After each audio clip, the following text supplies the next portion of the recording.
नमस्कार, आप देख रहे हैं सुदर्शन न्यूज। मैं हूं आपके साथ शिवम दत्त मेहता। 9 बजने वाले हैं और समय हो गया है आपके पसंदीदा शो का, यानी कि जनमत का।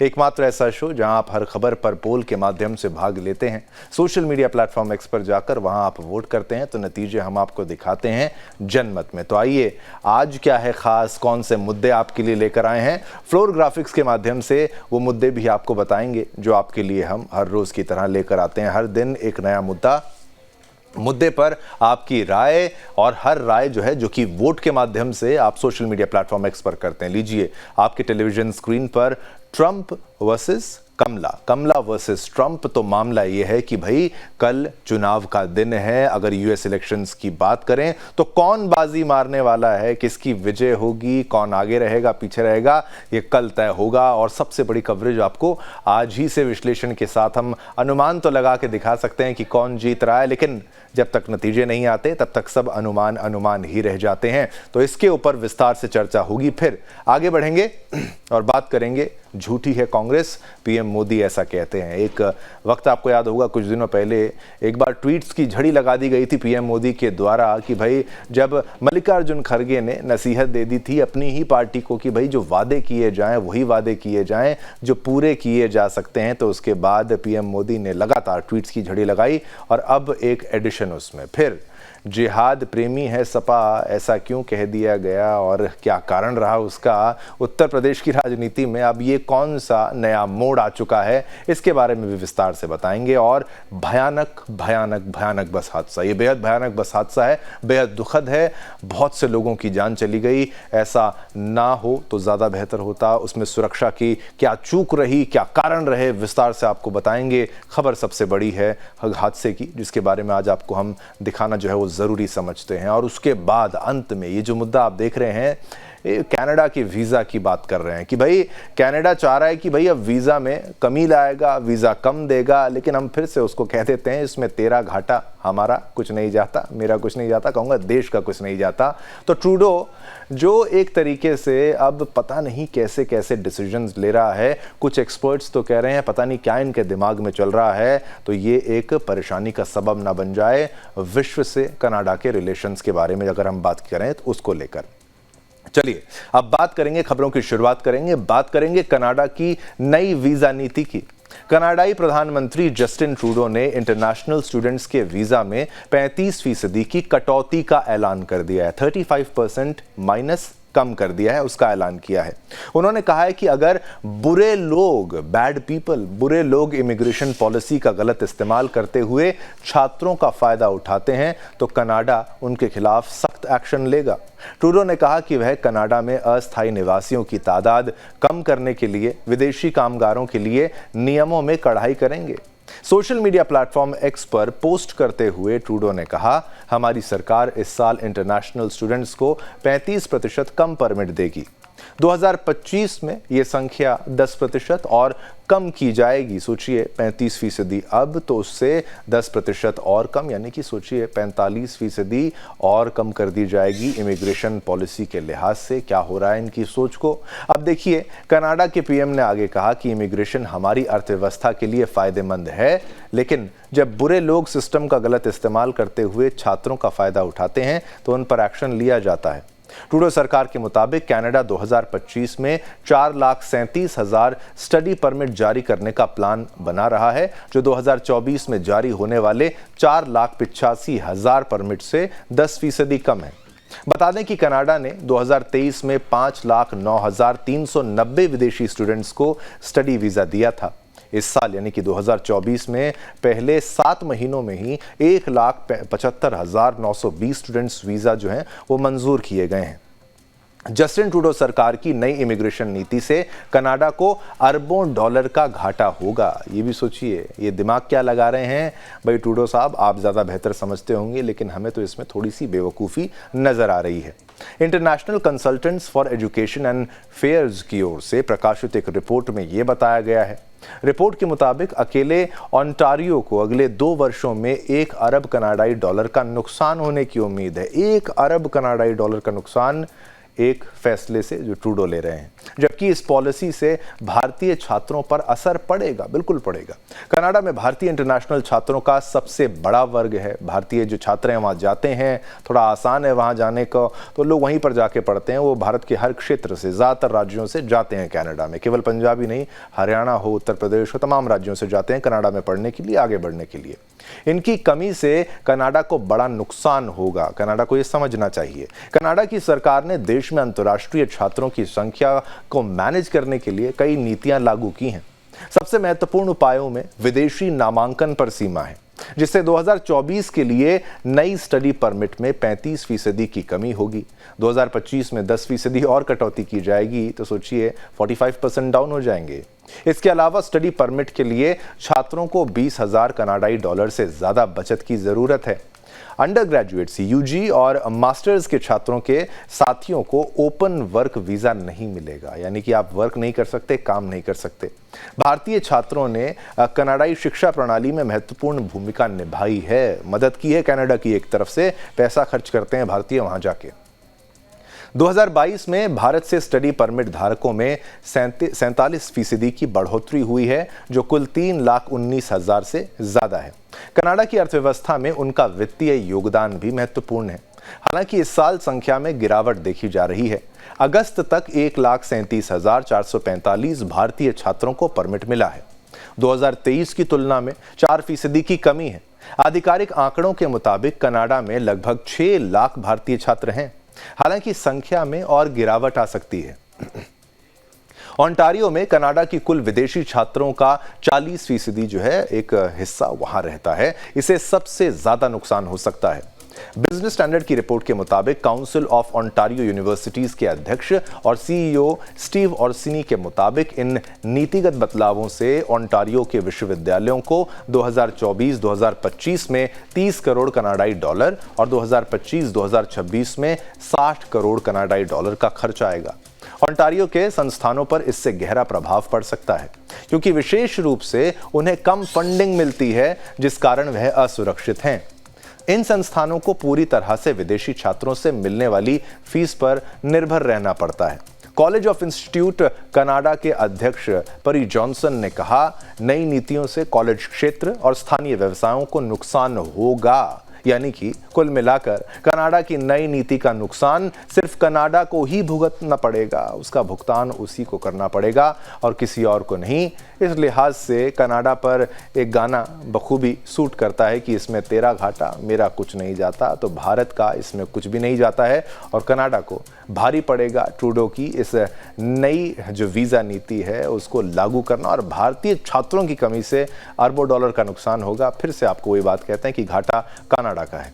चलिए, इस खबर पर भी हमने पोल के माध्यम से हर बार की तरह, क्योंकि हर खबर पर जनमत एकमात्र ऐसा कार्यक्रम है जहां पर केवल एंकर बोलता है और आप सुनते हैं, वहां पर बात खत्म नहीं हो जाती। टू वे कम्युनिकेशन का एकमात्र शो है पूरे विश्व में जहां पर पोल के माध्यम से हर खबर पर आप भाग लेते हैं। और हमने आपसे प्रश्न पूछा, नई वीजा नीति से कनाडा को नुकसान होगा या नहीं होगा, इसमें अपनी प्रतिक्रिया दीजिए। तो 89%, लगभग 90% लोगों ने कहा हाँ नुकसान होगा और 11% लोगों ने कहा नुकसान नहीं होगा। तो बहुमत ये मानता है कि नई वीजा नीति से कनाडा को नुकसान होगा।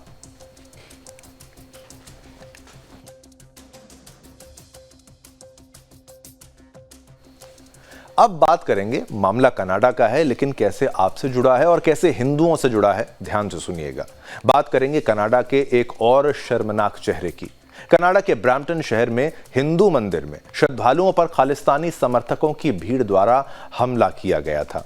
इस दौरान मंदिर में मौजूद श्रद्धालुओं पर लाठी डंडे बरसाए गए और महिलाओं व बच्चों को भी नहीं बख्शा गया। हमला तब हुआ जब सारे श्रद्धालु मंदिर में पूजा अर्चना कर रहे थे। घटना की वीडियो सोशल मीडिया पर तेजी से वायरल हो रही है। वीडियो में, जो आपको हम कुछ पलों में दिखाएंगे, वीडियो में खालिस्तानी समर्थक जो हैं वो लाठी डंडे लेकर हिंदू श्रद्धालुओं को मारते हैं और उन्हें दौड़ाते हुए वहां पर आपको दिखाई भी देंगे। ये हुआ है कनाडा में। देखिए, वहीं दूसरी वीडियो में पुलिस इलाके को घेरकर स्थिति नियंत्रित करने का प्रयास कर रही है। हमले के बाद पील रीजनल पुलिस चीफ निशांत दुरैप्पा ने लोगों से संयम बरतने को कहा है और कहा है कि हिंसा और अपराध को बर्दाश्त नहीं किया जाएगा। पुलिस ने आश्वासन दिया है कि इस मामले की जांच वो करेंगे और दोषियों को जवाबदेह ठहराने के लिए आवश्यक कदम भी उठाएंगे। इसके अलावा कनाडा के प्रधानमंत्री जस्टिन ट्रूडो ने इस हमले की कड़ी निंदा भी की है। अब निंदा की है वो भी आप अंदाज देखिएगा। उन्होंने कहा कि हर कनाडाई नागरिक को अपने धर्म का पालन करने का अधिकार है और ऐसी हिंसा को स्वीकार नहीं किया जा सकता। ये जो आपको तस्वीर दिखा रहे हैं, जो ये रुकी हुई तस्वीर, उसमें आप देखिए कैसे ये भीड़ जो है वो हमला वहां पर करने के लिए पहुंच चुकी है और ये वहां की स्थिति आपको हम दिखा रहे हैं। और ये ट्वीट भी आपको जस्टिन ट्रूडो का बीच बीच में दिखाने का प्रयास कर रहे हैं, जहां पर उन्होंने निंदा करी है लेकिन उन्होंने नाम नहीं लिया है खालिस्तानियों का। वो कह रहे हैं कि सभी को अपने धर्म का पालन करने का अधिकार है और ऐसी हिंसा को जो है वो स्वीकार नहीं किया जा सकता। कनाडा के एमपी चंद्र आर्या ने भी कहा है कि खालिस्तानियों द्वारा आज सीमा पार कर दी गई है। उनके द्वारा हिंदू कनाडाई लोगों पर हिंदू सभा में हमला दिखाता है कि ये लोग कितने कट्टरपंथी होते जा रहे हैं। वहीं ब्रैम्पटन के हिंदू सभा मंदिर में खालिस्तानियों के हमले की कड़ी निंदा कनाडा संसद में विपक्ष के नेता पियर पोलियर ने भी की है। उन्होंने इस घटना को पूरी तरह अस्वीकार्य बताया है। उन्होंने कहा कि सभी कनाडाई नागरिकों के लिए शांति से अपने धर्म का पालन करने का अधिकार जरूरी है। वहीं इस पर प्रधानमंत्री नरेंद्र मोदी ने, सोचिए, कनाडा में हुए हमले की निंदा की है और उसको लेकर एक ट्वीट भी किया है। वो भी आपको हम दिखाएंगे कि पीएम मोदी के द्वारा, जो पीएम मोदी का ट्वीट है वो क्या कहता है। आपको एक बार वो तस्वीर बड़ी करके हम प्रयास करेंगे, दिखाएंगे पीएम मोदी का क्या ट्वीट है कि भाई हमले की निंदा उन्होंने की है और उसको लेकर ट्वीट में उन्होंने क्या कहा है। पीएम मोदी ने अपने ट्वीट में कहा कि मैं कनाडा में, सोचिए, मैं कनाडा में एक हिंदू मंदिर पर जानबूझकर किए गए हमले की कड़ी निंदा करता हूं। हमारे राजनयिकों को डराने धमकाने की कायरपूर्ण कोशिशें भी उतनी ही भयावह हैं। हिंसा की ऐसे कृत्य भारत के संकल्प को कमजोर नहीं करेंगे।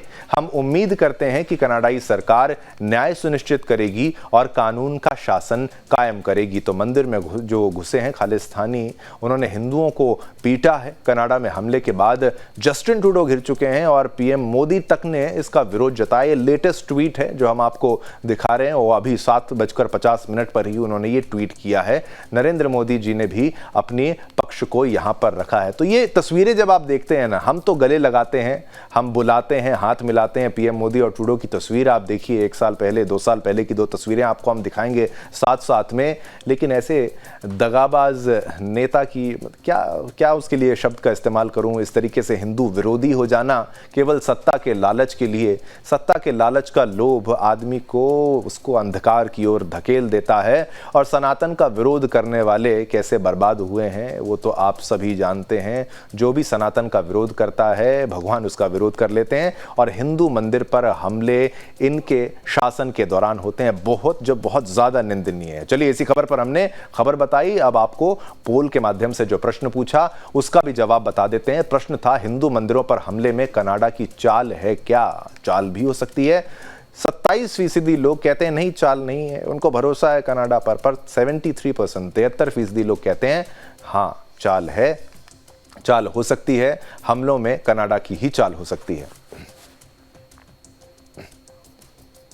चलिए, अब कनाडा के ब्रैम्पटन में हिंदू मंदिर पर खालिस्तानी हमले के बाद हिंदुओं ने एकजुट होने का आह्वान किया है। एक वीडियो सामने आई है जिसमें हिंदू सभा मंदिर के सामने भीड़ जुटी हुई है और धोती कुर्ता पहने हिंदू पुजारी लोगों को बटोगे तो कटोगे। आप सोच रहे हैं कि ये भारत का ही नारा है, योगी जी का नारा है, पीएम का नारा है, बीजेपी का नारा है, हिंदुओं का नारा है भारत में? नहीं, ये अंतर्राष्ट्रीय हो गया नारा। हिंदू पुजारी लोगों को बटोगे तो कटोगे का संदेश दे रहे हैं। हिंदू पुजारी लोगों से नारे लगवाते हुए कहते हैं बटोगे तो कटोगे। इसके बाद उन्होंने कहा ये हमला कोई अकेला हमला नहीं है, ये हमला हिंदू सभा पर हमला नहीं है, ये हमला पूरे विश्व में जितने हिंदू हैं उनके ऊपर है। आगे उन्होंने कहा, सुनिए, आज समय आ गया है जब हमें अपने लिए नहीं बल्कि अपनी संतति के बारे में सोचना पड़ेगा। सबको एक होना पड़ेगा। हम किसी का विरोध नहीं करते हैं, लेकिन कोई हमारा विरोध करता है तो हम छोड़ेंगे नहीं, उसे तोड़ेंगे। इसके अलावा यह भी खबर सामने आई है कि कनाडा की राष्ट्रीय हिंदू परिषद और हिंदू फेडरेशन ने मंदिर के नेताओं और हिंदू समूहों के साथ मिलकर हिंदू मंदिर पर हमले के बाद एक आधिकारिक बयान जारी किया है। इसमें कहा गया है कि अब किसी राजनीतिक दलों की किसी राजनेता को राजनीतिक उद्देश्यों के लिए मंदिर की सुविधाओं का उपयोग करने की अनुमति नहीं दी जाएगी। बता दें कि कुछ दिन पहले सीएम योगी आदित्यनाथ ने मंच से कटोगे तो बटोगे का बयान दिया था। इसके बाद इस पर चर्चा तेज हो गई। आज इसकी आवाज कनाडा से भी उठी, वो भी तब जब खालिस्तानियों ने हिंदू मंदिर के परिसर के भीतर घुसकर हमला कर दिया।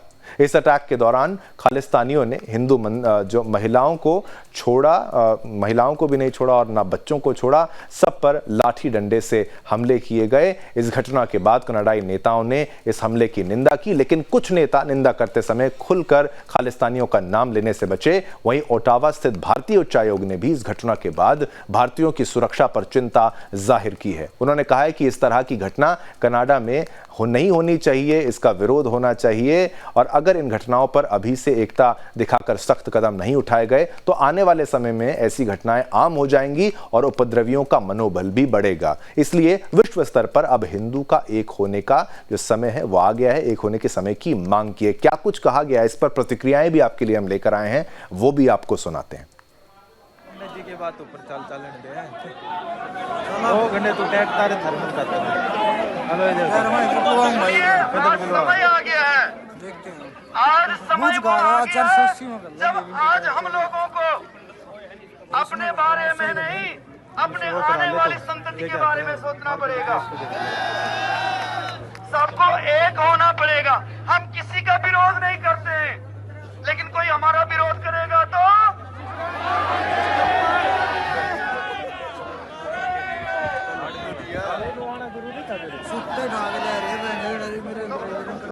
सुन लो, अभी भी कह रहे हैं बटोगे तो बटोगे। अब ये एक हमला कोई हिंदू सभा पर नहीं है। ये मत सोचना कि हिंदू सभा के ऊपर हमला हुआ। ये हमला पूरे वर्ष में दुनिया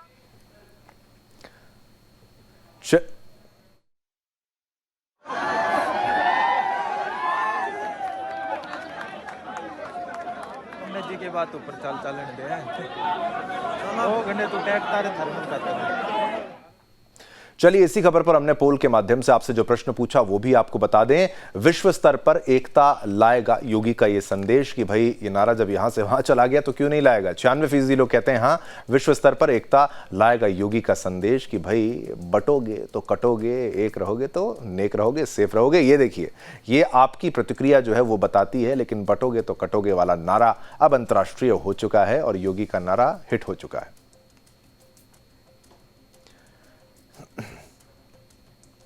चलिए, अब कनाडा की बात बहुत कर ली और वहां पर हिंदू विरोध की बात को आपको दिखाया भी, और अब दिखाया कि कैसे हिंदू जाग गए हैं। और पंडित जी ने ये बोला कि भाई अपने लिए नहीं तो आने वाली संतति के लिए आपको अब आवाज तो उठानी पड़ेगी, एक हक की लड़ाई तो लड़नी ही पड़ेगी।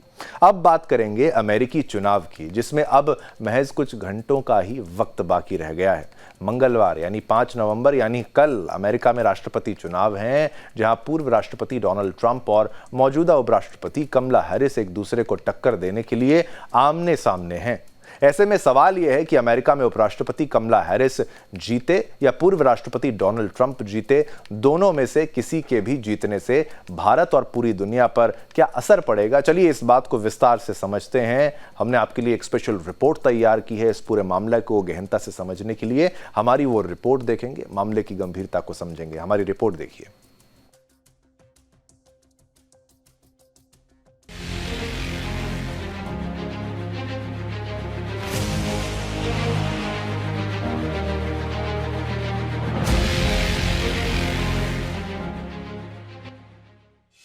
पर क्या है अमेरिकी जनता के चुनावी मुद्दे?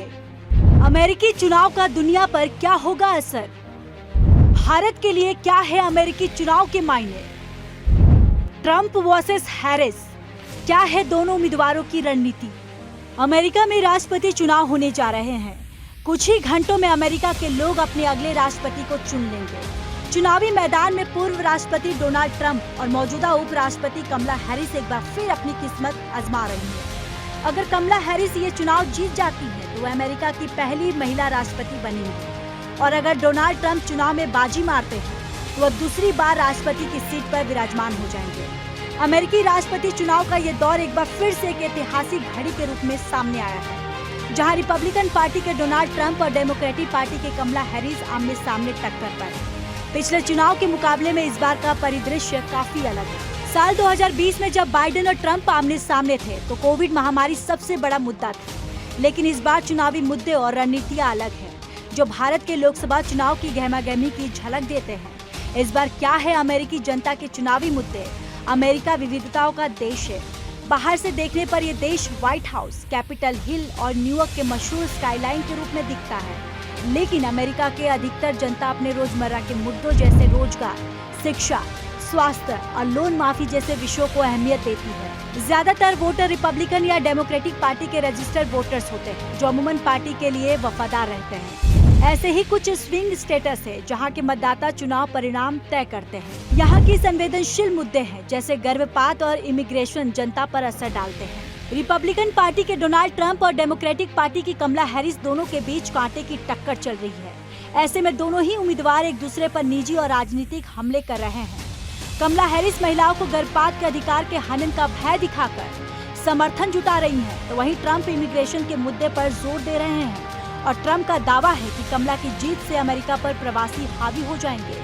ऐसे में मतदाताओं को लुभाने के लिए ये विवादास्पद मुद्दे प्रमुख चुनावी हथियार बन गए हैं। 5 नवंबर को होने वाले चुनाव के बाद चाहे कमला हैरिस जीते या ट्रंप, दुनिया पर अमेरिकी नीतियों का असर सीमित ही रहेगा।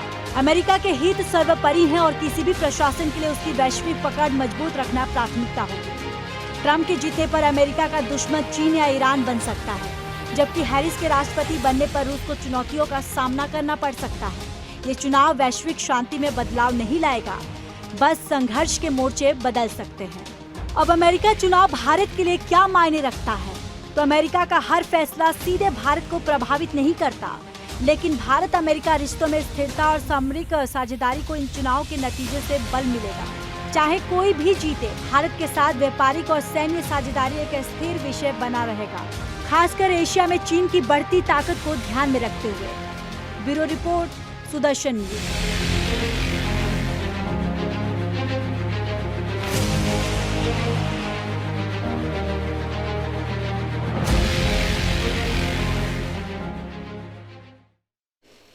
चलिए इसी खबर पर हमने पोल के माध्यम से आपसे जो प्रश्न पूछा वो आपको बता दें कि भाई ट्रंप की जीत से होगा भारत को फायदा क्या? ये हमारा प्रश्न था सोशल मीडिया प्लेटफॉर्म एक्स पर। हर बार की तरह आपने वोट में क्या कहा वो आपको बता दें। हाँ कहा है आपने, 91% लोगों ने कहा हाँ, 9% लोगों ने कहा ना। ट्रंप की जीत से होगा भारत को फायदा, 91% लोग इस बात से सहमत हैं, इस बात को मानते हैं।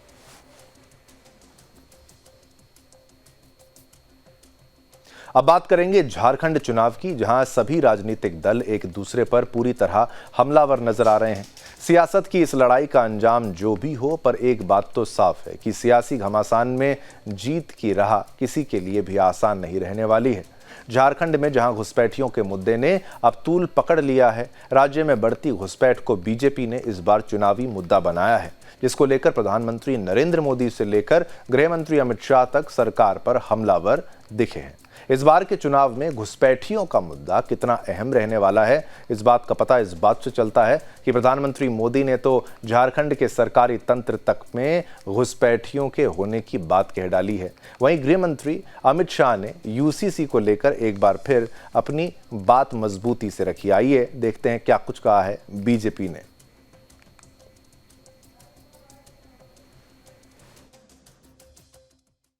की नीति को चरम पर पहुंचा दिया है। ये तीनों दल सामाजिक तानाबाना तोड़ने पर आमाद है। ये तीनों दल घुसपैठिया समर्थक है। बांग्लादेशी घुसपैठियों के वोट पाने के लिए ये इन घुसपैठियों को पूरे झारखंड में बता रहे हैं। जब स्कूलों में सरस्वती वंदना तक पर रोक लगने लगे, तो पता चलता है कि खतरा कितना बड़ा है। जब तीज त्योहारों में पत्थरबाजी होने लगे,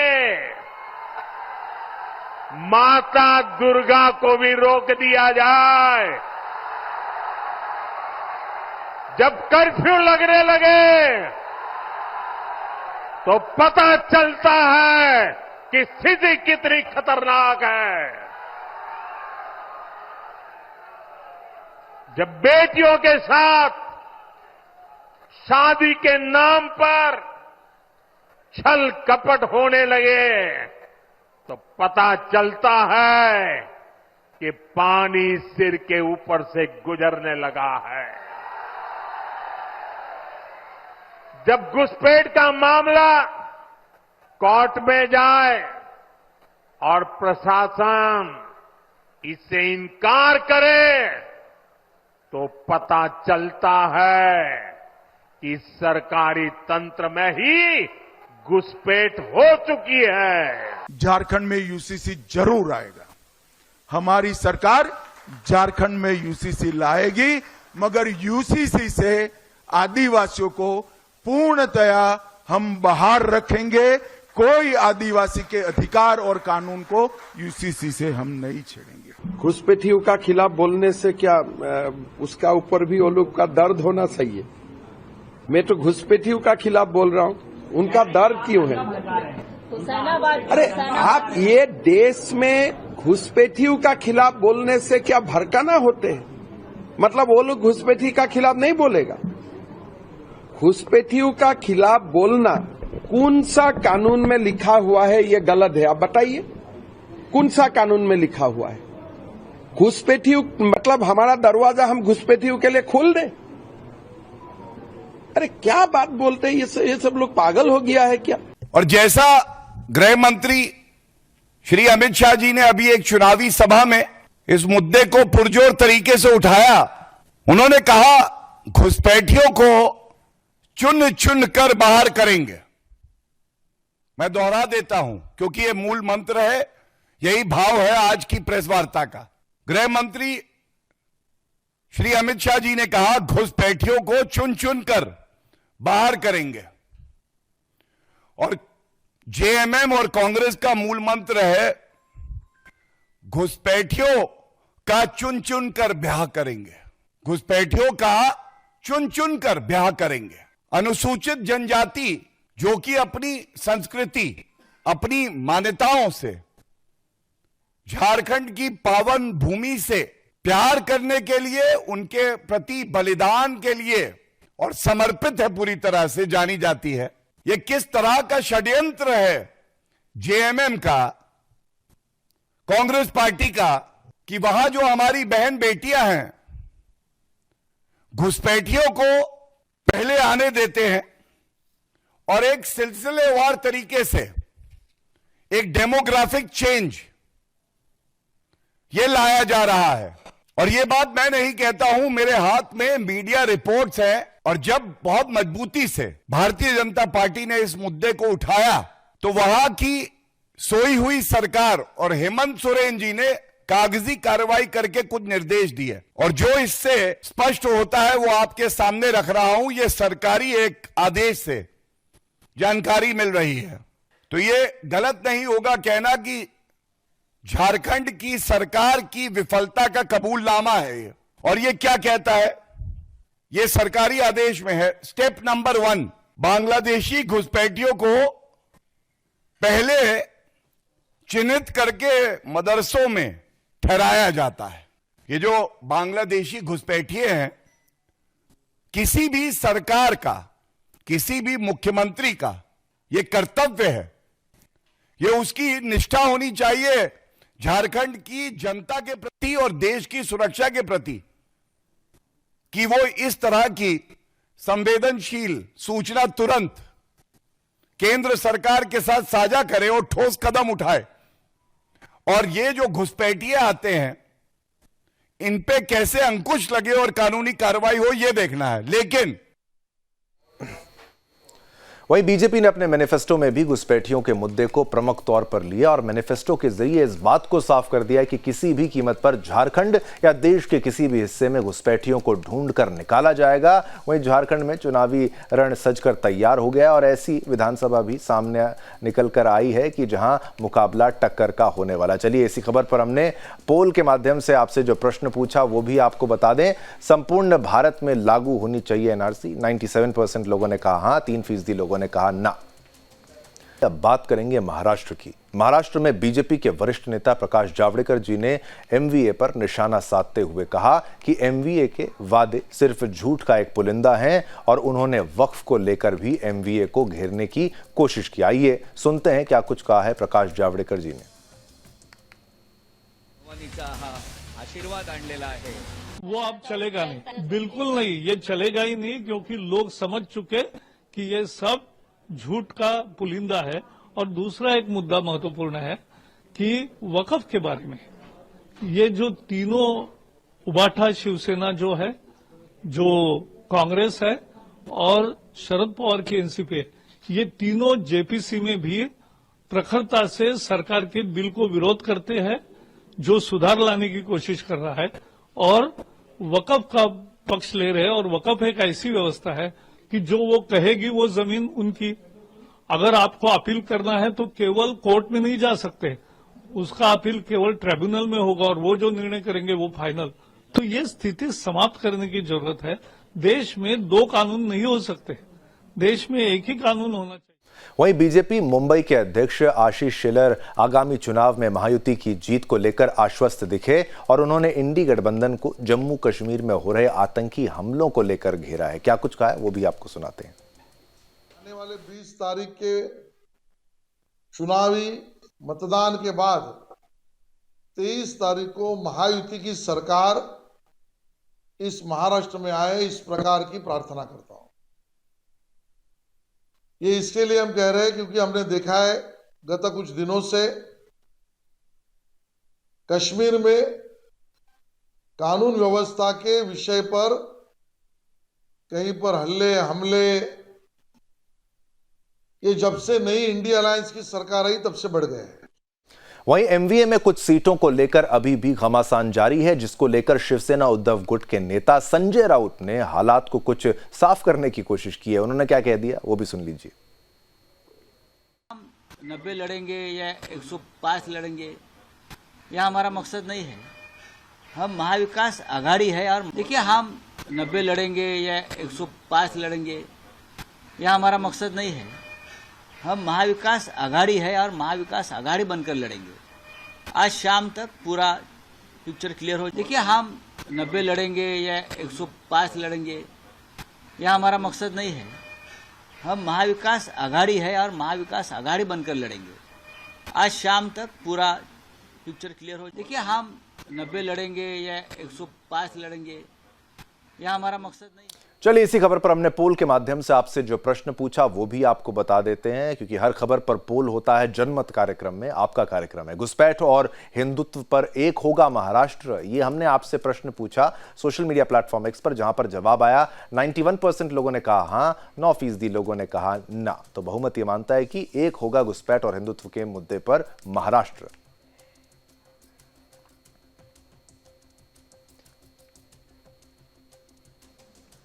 महाराष्ट्र झारखंड के बाद कोई चुनाव अगर चर्चा का विषय बना हुआ है तो वो है उत्तर प्रदेश का उपचुनाव। यूपी में 13 नवंबर को होने वाले उपचुनाव अब 20 नवंबर को होंगे। विभिन्न उत्सवों के कारण चुनाव आयोग ने वोटिंग को एक हफ्ते तक टालने का फैसला किया है।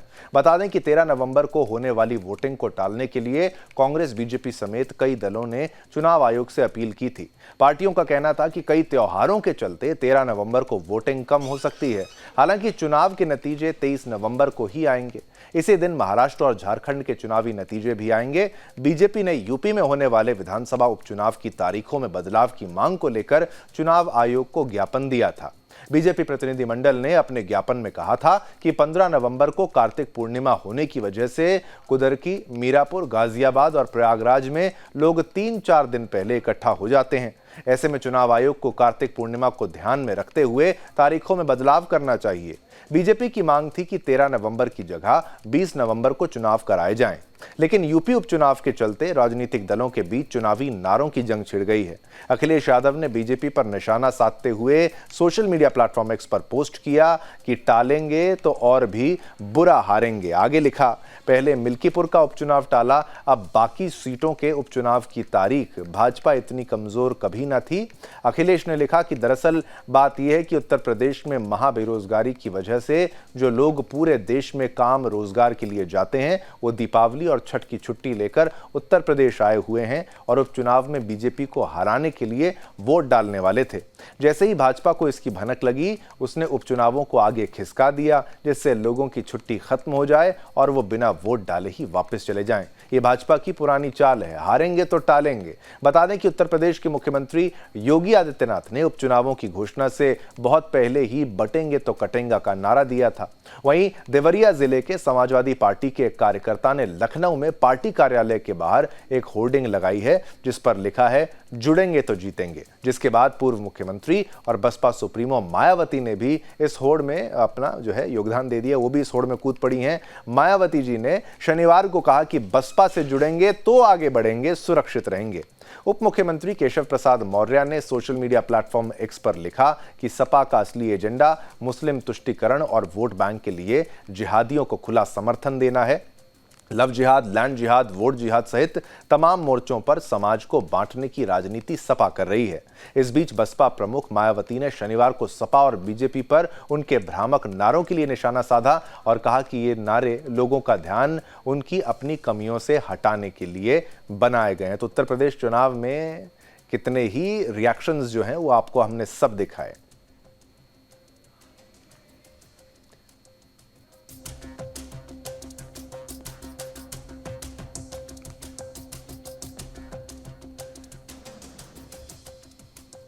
तो चलिए इस पोल की बात कर लेते हैं। चुनाव की बात है तो हमारा पोल जनमत तो कार्यक्रम ही पोल से जुड़ा हुआ है। यूपी चुनाव में उपचुनाव में योगी 9/10 होंगे तो 87% लोगों ने कहा हाँ और 13% लोगों ने कहा ना। बहुमत ये मानती है कि हाँ। अब एक दुखद खबर है उत्तराखंड के अल्मोड़ा से, जहां यात्रियों से भरी बस खाई में गिर गई। ये खबर आपको हम सुबह से ही दिखा रहे हैं और इस हादसे में 36 लोगों की दुखद मौत हो गई।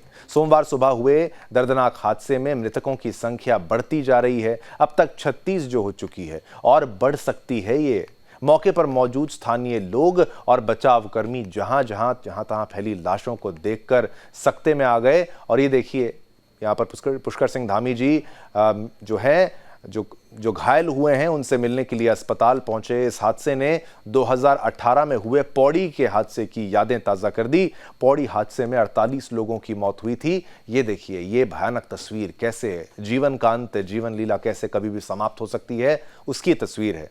तब की बात करें पौड़ी हादसे में जिसमें 48 लोगों की मौत हुई थी, तब यात्रियों ने खचाखच भरी बस खाई में गिर गई थी यात्रियों की, जिसमें एक ही गांव के 36 लोग काल के गाल में समा गए थे। सुबह सुबह जब अल्मोड़ा में बस खाई में गिरने और बड़ी संख्या में लोगों के हताहत होने की सूचना से आई तो लोग डर गए। इतनी बड़ी संख्या में लोगों की मौत की सूचना से जहां स्थानीय लोग गमजदा हो गए तो वहीं बचाव एवं राहत कार्य करने वाले जवान भी भावुक दिखाई दिए।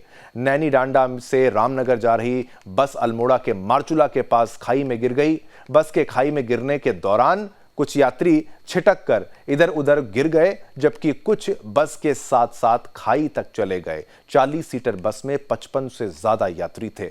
तो घायलों ने किसी तरह दूसरे लोगों को हादसे की जानकारी दी, जिस पर स्थानीय लोग तुरंत मौके पर पहुंचे और घायलों को सड़क तक लाने का काम किया। सूचना पर एसडीआरएफ, एनडीआरएफ की टीम मौके पर पहुंची, लेकिन वहां का भयानक मंजर देखकर वो हैरान रह गए। हादसे में अब 36 लोगों की मौत की खबर है, कई लोग घायल हैं। घटनास्थल पर इधर उधर लाशें बिखरी हुई हैं और घायलों की चीख पुकार लोगों को दहरा रही थी। एसडीआरएफ और एनडीआरएफ के जवानों ने स्थानीय लोगों की मदद से तत्काल बचाव कार्य शुरू किया। इस दौरान 4 घायलों को एयरलिफ्ट भी किया गया, जिसमें 3 घायलों को एम्स में भर्ती कराया गया है। मुख्यमंत्री पुष्कर सिंह धामी ने मृतक परिजनों को 4-4 लाख रुपए और घायलों को 1-1 लाख रुपए की सहायता राशि देने का निर्देश दिया है। इसके साथ ही कुमाऊं मंडल आयुक्त को घटना की मजिस्ट्रेट जांच के निर्देश भी दे दिए हैं। साथ ही राहत कार्य तेजी से करने के लिए भी कहा गया है। हादसे को लेकर पीएमओ ने भी यानी प्राइम मिनिस्टर ऑफिस ने भी मृतकों के परिजनों को 2-2 लाख रुपए, घायलों को 50-50 हजार रुपए देने की घोषणा की है। पीएम मोदी ने बस हादसे पर शोक संवेदना प्रकट की है। तो आपको बता दें कि देर शाम सीएम धामी ने एम्स में भर्ती घायलों से मुलाकात की। आपको बता दें कि इससे पहले भी उत्तराखंड में भयानक हादसा हुआ था। 1 जुलाई 2018 को उत्तराखंड के कोटद्वार में एक बस खाई में गिर गई, जिसमें 48 लोगों की मौत हुई थी। और ये हादसा है उसी की याद दिला रहा है। बिल्कुल उसी के तर्ज पर यह एक और हादसा हुआ जो बिल्कुल दुखद है। और हेलीकॉप्टर से भी ये रेस्क्यू की तस्वीरें देखिए। कोशिशें पूरी की गई हैं, लेकिन अंततः बहुत से लोगों की मृत्यु की ये खबर बेहद दुखद है। सरकार की तरफ से पूरी कोशिशें की गई हैं। सड़क सुरक्षा को लेकर भी अब अहम कदम जो हैं वो उठाने पड़ेंगे, ताकि ऐसा हादसा दोबारा ना हो और इतनी ज्यादा जानें फिर से ना चली जाएं।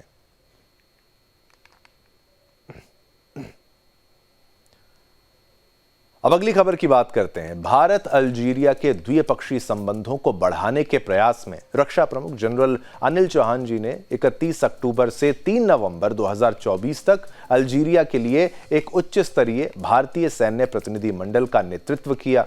यह यात्रा भारत अल्जीरिया संबंधों में एक महत्वपूर्ण अध्याय को चिन्हित करती है, जो व्यापार, शिक्षा, प्रौद्योगिकी और रक्षा के क्षेत्रों में सहयोग पर अधिक ध्यान केंद्रित कर रही है। इस यात्रा के दौरान जनरल चौहान और उनके अल्जीरियाई समकक्ष जनरल सईद चेंगरिहा ने, जो अल्जीरियाई पीपल्स नेशनल आर्मी के मुख्यालय के प्रमुख हैं, भारत अल्जीरिया के बीच ऐतिहासिक रक्षा सहयोग ज्ञापन पर हस्ताक्षर हुए हैं। यह समझौता दीर्घकालिक सहयोग की दिशा में एक महत्वपूर्ण कदम है, जो सैन्य प्रशिक्षण से आगे बढ़कर सामरिक क्षेत्रों में आपसी सुरक्षा और क्षेत्रीय स्थिरता को बढ़ावा देने का कार्य करेगा। भारतीय प्रतिनिधिमंडल की यात्रा अल्जीरिया के 70वें शौर्य क्रांति की वर्षगांठ के अवसर पर हुई, जो देश के स्वतंत्रता संग्राम में एक महत्वपूर्ण घटना है। जनरल चौहान ने क्रांति की विरासत को सम्मानित किया और पीपल्स नेशनल आर्मी की प्रभावशाली परेड की प्रशंसा की, जो इस ऐतिहासिक दिन को चिन्हित करती है। जनरल चौहान ने उच्च युद्ध कॉलेज में दिए संबोधन और पीपल्स नेशनल आर्मी के वरिष्ठ अधिकारियों के साथ बातचीत अल्जीरिया के बीच साझा मूल्यों और ऐतिहासिक संबंधों को उजागर किया है। उन्होंने ये कहा कि एक राष्ट्र का मूल रणनीतिक दृष्टिकोण आप सोचिए उसकी भूगोल और ऐतिहासिक अनुभव से आकार लेता है, और इस बात पर जोर दिया कि भारत और अल्जीरिया अपने साझेदारी में क्षेत्रीय नेताओं के रूप में रणनीतिक लाभ लाते हैं। भारत के वैश्विक शांति के प्रति दृष्टिकोण पर विचार करते हुए जनरल चौहान ने भारत की शांतिपूर्ण संघर्ष समाधान के प्रति प्रतिबद्धता को फिर से दोहराया और कहा, भारत हमेशा वैश्विक संघर्षों के शांतिपूर्ण समाधान का समर्थन करता है। हम भारत में अल्जीरिया के रक्षा विंग के पुनः स्थापित होने का स्वागत करते हैं। यह यात्रा दोनों देशों की रणनीतिक इच्छा को दोहराती है कि वे एक संतुलित बहुध्रुवीय विश्व व्यवस्था को आगे बढ़ाएं। उत्तर अफ्रीका में अल्जीरिया की महत्वपूर्ण भूमिका और दक्षिण एशिया में भारत की नेतृत्व भूमिका के साथ ये साझेदारी सार्वभौमिकता, आत्मनिर्णय और बहुपूरक सेटिंग्स में आपसी समर्थन के प्रति एक साझा प्रतिबद्धता के साथ संरेखित होती है। तो चलिए, ये तमाम खबरें हर बार की तरह, हर रोज की तरह हम आपके लिए लेकर आए। आज्ञा दीजिए, आज समय इतनी अनुमति देता है आपके साथ संवाद करने की। कल फिर नए मुद्दों के साथ, नए विषयों के साथ मैं शिवम दत्त मेहता फिर हाजिर हो जाऊंगा आपके लिए जनमत लेकर। तब तक के लिए मेरी और मेरी पूरी टीम की तरफ से आप सभी को जय हिंद, जय भारत, जय हिंदुस्तान।